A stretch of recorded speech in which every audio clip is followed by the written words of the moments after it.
Yo, what's up guys? Bren here, and we're going to be going over this Lycan game. And first thing I'm going to say is, this is a very strong hero.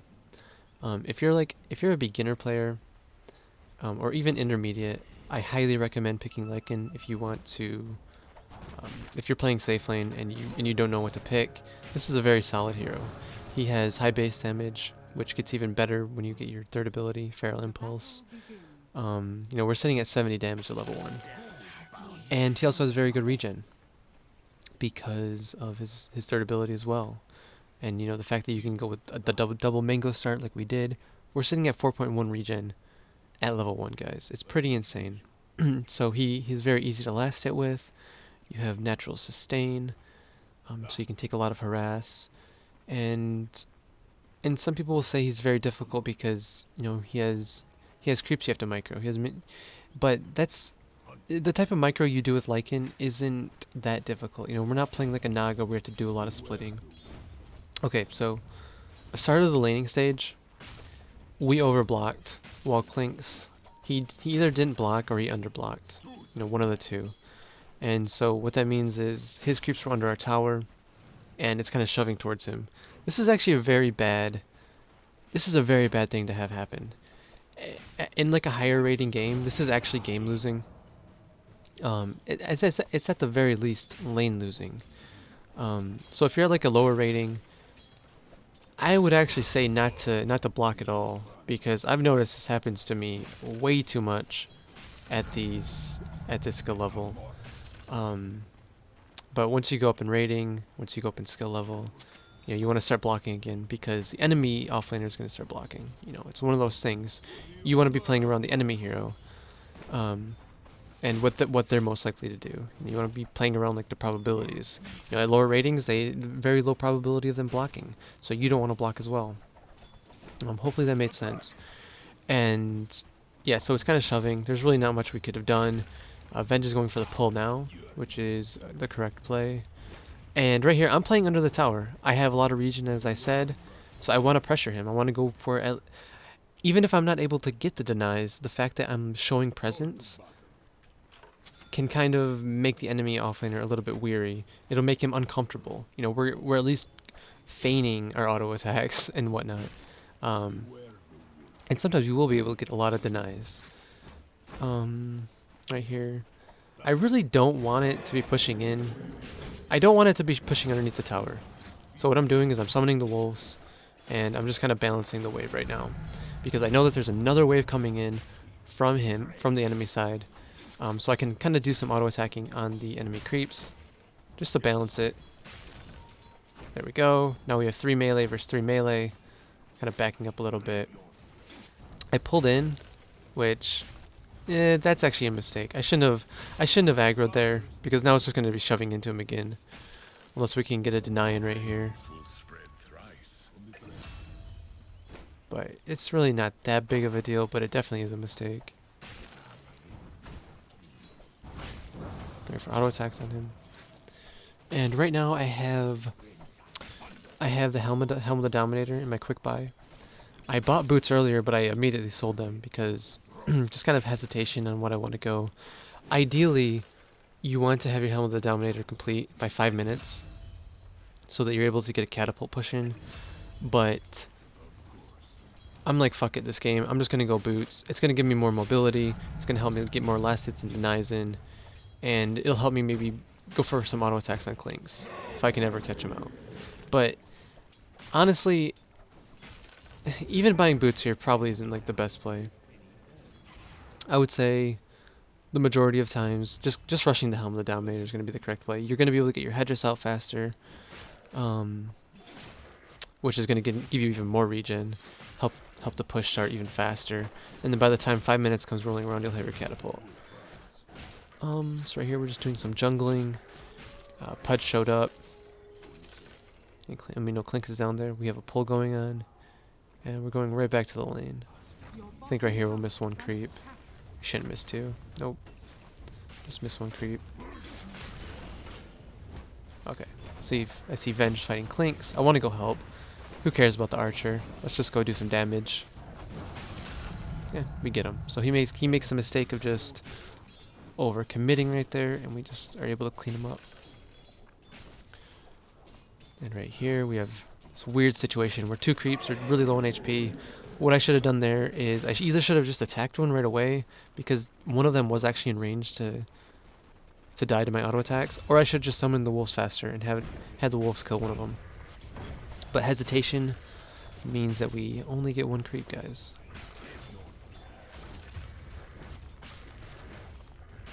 It's right here. I'm just gonna be putting on some pressure. I will say though that if we didn't have boots earlier, when Avengers started fighting the Clinks, we wouldn't have gotten the kill. So in that regard, it kind of did pay off. But for example, right here, what we want to do is we want to be able to dominate the catapult, and then have two catapults attacking the enemy tower, our catapult and the catapult that we dominate. But we're not going to be able to have that quite yet. But we are very close. We are very close to getting our Helmet Dominator. So even though we might not have a double catapult push, we'll still be able to get their catapult at the very least.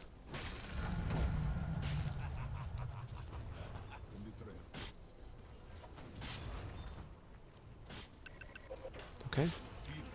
So we picked up our items, and we can just go to the side shop, get our glove, and now we have our Dominator. So we're just going to dominate the catapult, and we're going to start putting on the pressure. We have our wolves, and yeah. Start pressuring, guys. Tower's already very low. Summon our wolves. I'm making sure that I'm always making sure, guys, that the catapult is attacking the tower as well. Okay, so I don't have mana to ulti, but we have mangoes. We can just pop it. Ooh. Okay. So we don't chase him down. We're at 300 HP. It would have been 2 more autos to kill Pudge. We probably could have gotten 2 autos and lived, but it's still a risk. You know, if Clink is able to auto attack us there like 3 times while we're running the Pudge down, on top of like 2 tower attacks, we most likely die, even though we get the Pudge. So we just play it safe. We back off. And we're regenning up. Look at that, 17.5 regen from the combination of our passive and from the Helmet Dominator. Venge gives us a tango. Very, very nice of him. This guy's invis ran out. Oh, poor guy. It ran out. He just probably wasn't paying attention. And the combination of Venge's W for the minus armor, and just a single hit from my guy, managed to kill him. Okay. We are just pushing the tower, guys. Not much else to really say. Clinks isn't here. He's going to be coming back soon though, so we do have to be a little bit wary. We are low, we don't have our ulti. But I don't know, we're getting pretty greedy for this tower. We're getting pretty greedy. Yep. So Wind Ranger comes out of nowhere. Lion TP's in. They didn't need the lion, but yeah. Kinda got baited by our greed. We still get the tower. It gets denied, but that's still a little bit of gold, and it's still more map control. So it's not the worst death, but it's something that I think that avoiding the death would have been the correct play. Just backing off and getting the tower a little bit later.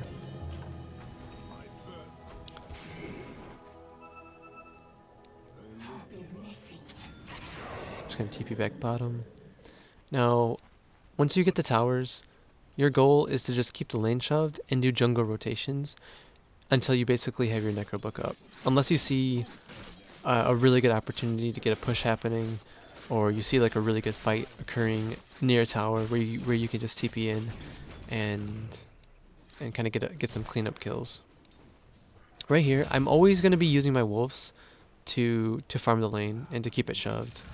This is, in my opinion, the best way to be playing Lycan. If you're a better player than I am, you only want to be sending one wolf. Actually, you only need one wolf in the lane to be getting every creep. But I like sending 2, because it helps me just secure all of them. Kind of a bit of laziness as well. Ideally, you want one creep in the lane, and then you want one creep near your hero's side when you go for those type of plays. Okay, so we have the Hellbear, we have the slow if we need it, and I'm kind of circling him. This way, if he goes for a line stun, or if he goes for his Q, he's not going to be able to stun all of us.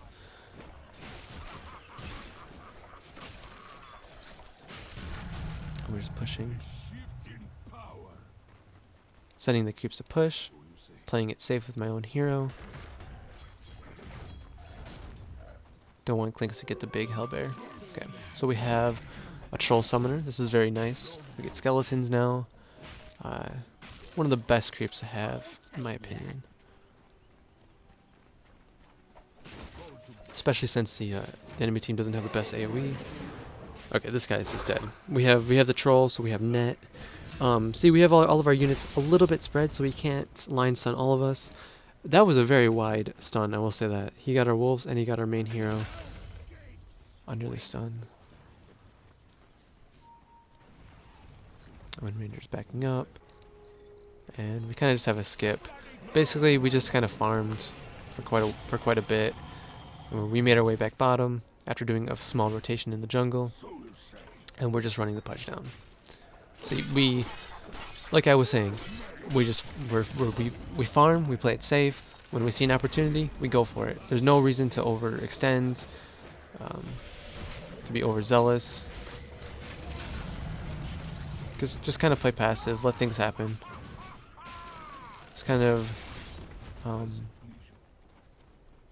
just punish enemies for their own mistakes. Don't try and make any like huge plays on a Lycan. You know, it's a hero that you want to just play pretty standard. It's not like we're playing like a Slark with a Shadow Blade, for example. You know, our goal is to just get a lot of farm, get our core items up, and then try and just end the game. Okay, see Lifestealer. We have net, so we can actually net him through rage. Okay, but he goes in a wolf. Alright, so what am I going to do? I don't know which wolf it is. I think it's the one on the right, but I'm just going to send it to base. Fuck it. Just get him out of here.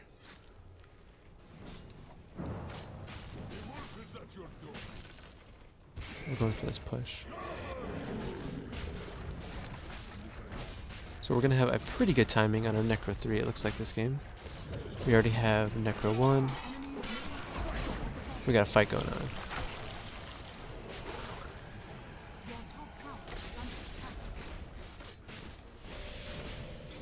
Kind of zoning two of the heroes off right now. His rage ran out, so we go back onto the Lifestealer. Or we go onto the Lifestealer. Pop our Howl. This guy's pretty slow. Lion is very slow. He has the Uba effect on him. We just run him down. We're gonna have our ulti here too, just in case we need to pop it. There's a good chance we can use it on the Pudge. Yeah, we're just gonna pop it. Send some wolves onto the Wind Ranger. Maybe we get like a lucky last hit on her, but you know, Wind Ranger is dead there either way, so we send our main hero onto the Pudge just to secure both the kills. And we can push. Oof. See, right here, that is really bad. You don't want your wolves to just be dying randomly like that. They cost a lot of mana to resummon, and it's really easy to just micro them back. You just move them away, get in behind your own creeps, and you click your creeps, and that'll de-aggro them. You know, it's okay to let them tank a few shots. They can tank 2 shots, which is pretty nice, because then you can let them just regen up really fast with your passive and your Helm of the Dominator, but try not to just let them die like I'm doing.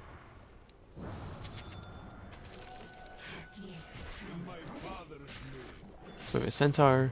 Centaur is not too bad.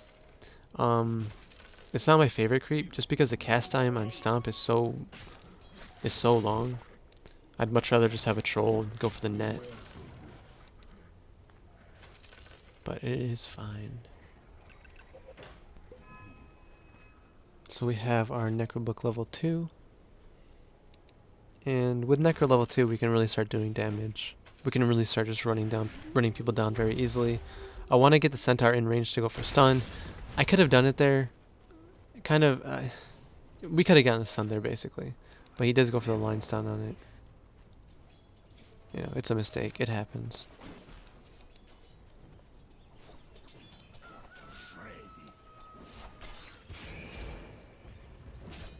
Okay. Pop our Necrobook here. Pop it. And we're just going to auto-attack this tower down. Ugh, he eats it. Unfortunate, but it is what it is. Clinks is pretty good against Lycan for that reason.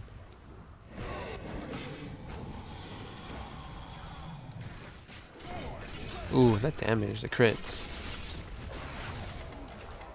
I tried to go for stun there, but it was on cooldown. But we're just running these people down. They're 2 under farm. They don't have enough AoE. They don't have enough control for us.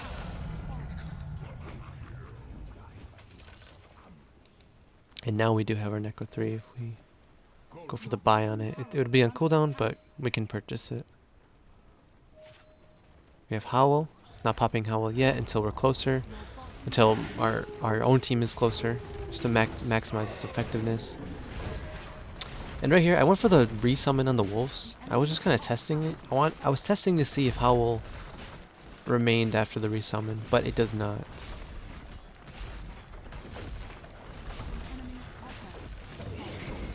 Ooh. He gets chained and he gets swapped back.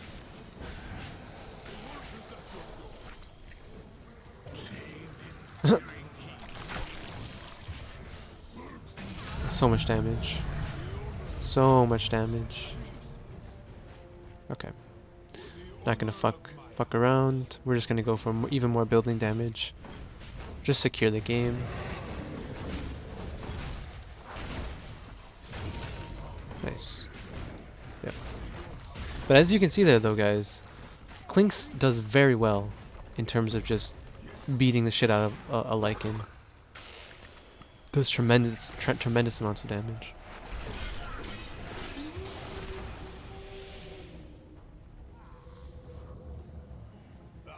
We have our ulti. We're just going back to farming. Got a troll summoner. We take it, of course. No reason not to. Skeletons are great, as I've already said.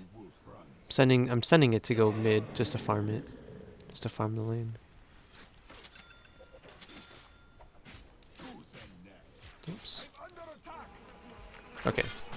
So we are getting gone on by 3 heroes. Ooh. Kind of missed the stun there. Unfortunate.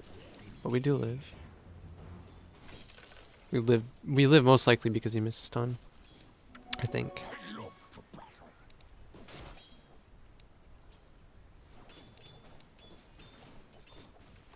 So right here, I'm microing my creep. I'm not going to let it just die. You know, if they want to kill it, then they have to work for it. Don't just give them free shit.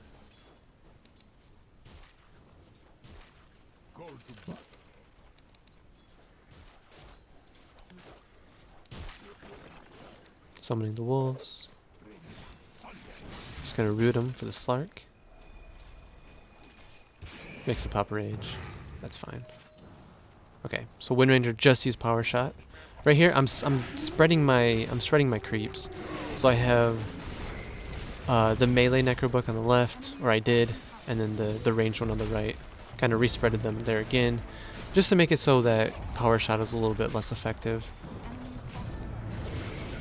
You know, if she goes for power shot, you don't want it to be hitting all of your creeps, all of your minions.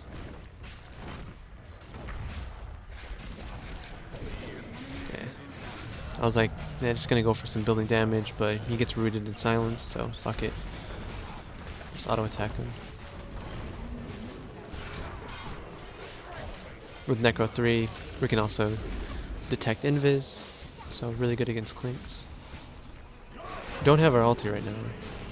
And I just want to do building damage. Oh my god, these Necrobooks are doing so much damage. Especially with the Venge aura. And we go for the Vlads as well. You don't have to go Vlads. I still think it's a good item.